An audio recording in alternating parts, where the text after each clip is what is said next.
ये सब्सक्राइबर्स में एक आ गया एक नई वीडियो लेके। इस वीडियो में मैं अपने पुराने टॉपिक्स को कवर करूंगा और उस पर अपना रिव्यू दूंगा, अपना टेक दूंगा कि मेरा क्या ओपिनियन है। कुछ मूवीज़ हैं, कुछ ट्रेलर्स हैं, जैसे कि मैंने कांतारा देखी। कांतारा मुझे बहुत पसंद आई, मज़ा आया। कांतारा 1 जैसा नहीं, लेकिन मज़ा आया। कांतारा की कहानी बिल्कुल जैसा मैंने ट्रेलर के रिव्यू में कहा था, बिल्कुल वैसा ही है। इस फिल्म की कहानी पूरी प्रीक्वल होने वाली है, यानी कि कहानी जो हमने कांतारा में देखी थी, ऐसा होगा कि कोई प्रेजेंट में किसी को कहानी सुना रहा है प्रीक्वल की, राजा महाराजा वाली। उस समय की जो भी हमें ट्रेडिशन दिखाया गया थे कांतारा मूवी में, उसकी ओरिजिन स्टोरी हमें इस फिल्म में देखने को मिलेगी। प्रेजेंट डेट पर तो नहीं, लेकिन पूरी कहानी जो है एक नरेशन पे चलती है। कहानी में 1 से 1.5 घंटा वर्ल्ड बिल्डिंग और कैरेक्टर डेवलपमेंट को दिया जाता है, और फिर जो कॉन्फ्लिक्ट राजा और कांतारा के लोगों के बीच में सेटअप किया गया था उसको अच्छी तरीके से रिजॉल्व किया। कहानी कुछ ऐसी है कि अभी जो करंट राजा है उसके बाप को और बेटे को कांतारा में एक ब्रह्म राक्षस ने मार दिया। तो अभी इस समय राजा को एक बदला लेना है कांतारा और कांतारा के लोगों से। कांतारा में एक और ट्राइब रहती थी जिसको पता चलता है कि ईश्वर के मधुमन में एक अजीब सी शक्ति है, अलग ही शक्ति है। तो ट्राइब वाले उसे अपने वश में करना चाहते हैं अपनी काली शक्तियों से। इसके लिए राजा और वो ट्राइब वाले मिलकर कांतारा के लोगों के लिए एक चाल चलते हैं। सिनेमाटोग्राफी वाइज भी बहुत अपग्रेड किया है, सारे सीन्स को और ग्लोरीफाई करने की कोशिश की गई है। एक्शन सीक्वेंसेस को थोड़ा और ग्रैंड लेवल पे लेके जाने की कोशिश करते हैं, और बजट को जस्टिफाई करती है movie.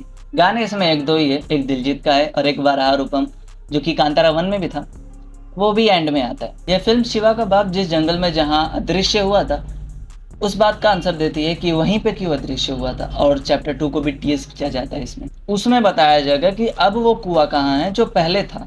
So I am very excited for the chapter 2। बस एक चीज़ अजीब लगी कि शिवा को जो कहानी सुना रहा है वो शुरू में जहाँ रहता है एंड में भी, पिक्चर खत्म होने के बाद भी वहीं रहता है। मतलब 2.5 से 3 घंटे की पिक्चर वो खड़े खड़े सुना देता है एक ही जगह पे।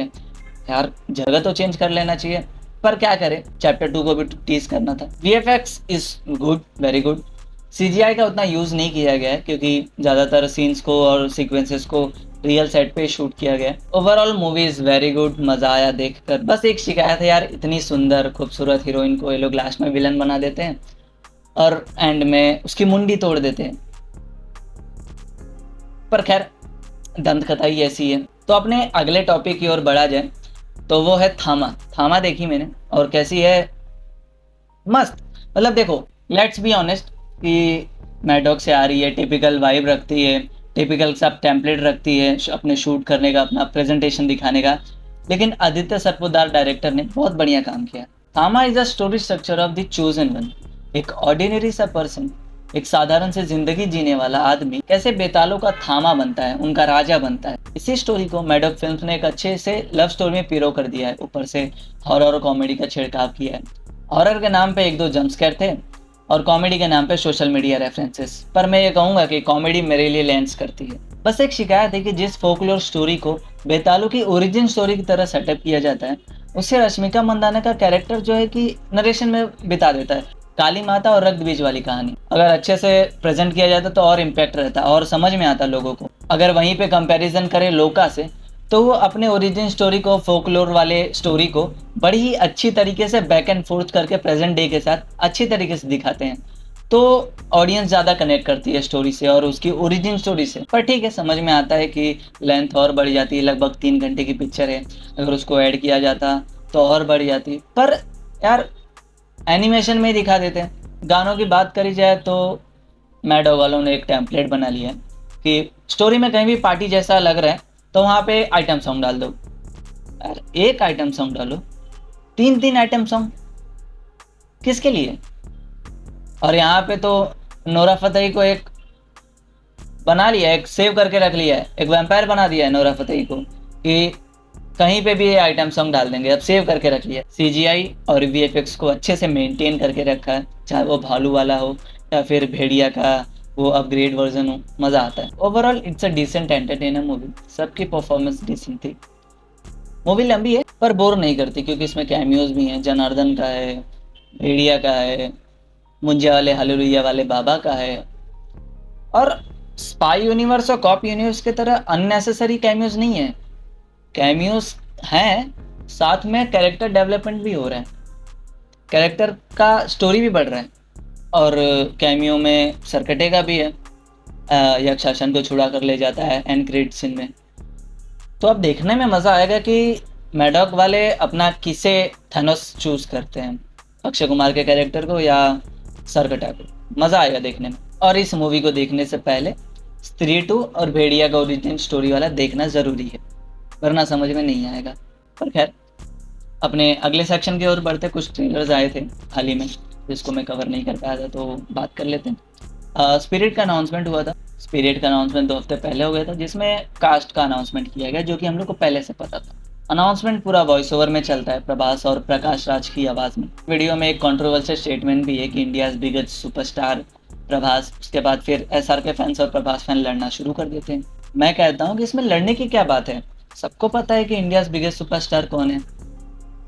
पर खैर, अनाउंसमेंट से पता चल जाता है कि टोन कैसा है मूवी का, देखने में मज़ा आएगा। ट्रेलर्स और मटेरियल्स के लिए वेट करते हैं। अपने अगले टॉपिक की ओर बढ़े तो 21 का ट्रेलर आया था मैडॉक फिल्म से। श्री राम राघवन अपनी अगली फिल्म लेके आ रहे हैं एज अ डायरेक्टर, जिसमें हमें देखने को मिलेंगे धर्मेंद्र, जयदीप अहलावत, अगस्त्य नंदा।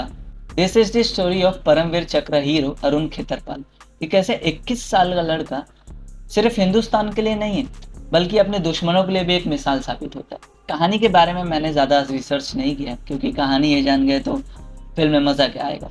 तो उम्मीद ये रहेगा कि मूवी अच्छी हो। और वैसे भी मैडॉक फिल्म्स की ये दूसरी शायद ट्रू इवेंट पे बेस्ड मूवी है। शायद जनवरी में आई थी स्काई फोर्स, और उसके बाद ये 21, और हाँ तीसरी है एक छावा भी आई थी, ट्रू इवेंट पे बेस्ड है। अपने अगले टॉपिक की ओर बढ़ा जाए तो किंग का टाइटल रिवील हो चुका है एसआरके के बर्थडे पे, and title reveal is very good, very stunning. मज़ा आ रहा है एक्शन पीसेस देख के। और एसआरके का लुक तो अब कंट्रोवर्शियल हो गया कि ब्रैड पिट के लुक को कॉपी किया है 1 में।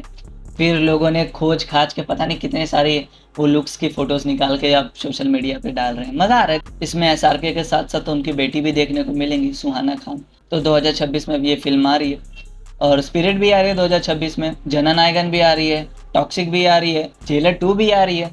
तो देख लेंगे उस समय कि वो is the biggest superstar of India. 2026 यार सिनेफाइल के लिए ड्रीम ईयर है, और ऑब्वियसली हेटर्स के लिए भी। तो किंग का टाइटल बहुत मस्त था, मज़ा आया देखकर, और वेट करेंगे और ट्रेलर और टीजर के लिए भी। अपने अगले टॉपिक की ओर बढ़ा जाए तो 120 बहादुर का ट्रेलर आ चुका है। 120 Bahadur is a story of Indo China war, जो कि 1962 में लड़ी गई थी, जहां पर 120 सोल्जर इंडिया के 3000 चाइनीज सोल्जर से लड़ते हैं। फरहान अख्तर इसमें मेन लीड में है और रोल प्ले कर रहे हैं मेजर शैतान सिंह भाटी का। फिल्म को लेकर कंट्रोवर्सी भी हो गई है कि बहुत सारे हरियाणा के यादव कम्युनिटी वाले लोग जो है कि और प्रोटेस्ट कर रहे हैं, बॉयकॉट कर रहे हैं फिल्म को, और डिमांड कर रहे हैं कि इस फिल्म के नाम को चेंज करके 120 वीर अहिर करना चाहिए, क्योंकि जितने भी 120 सोल्जर्स लड़े थे रेजांगला की वॉर में, वो सारे के सारे यादव थे। जहाँ पर मेकर्स पे थोड़ा स्पेशल दिख रहा है, क्योंकि ट्रेलर में एक डायलॉग भी रखा गया है स्पेशली उन लोगों के लिए, जहाँ पर एक कैरेक्टर कहता है कि अहीर हूँ, समय आने पे जान भी दे दूंगा। पर्सनली मैं यही कहूँगा कि फिल्म के नाम से कुछ लेना देना नहीं रहता है, नाम में क्या रखा है। हाँ, अगर स्टोरी को लेकर कुछ छेड़खानी की गई है तो बॉयकॉट बनता है, वरना नाम चेंज करने से कुछ होता नहीं है।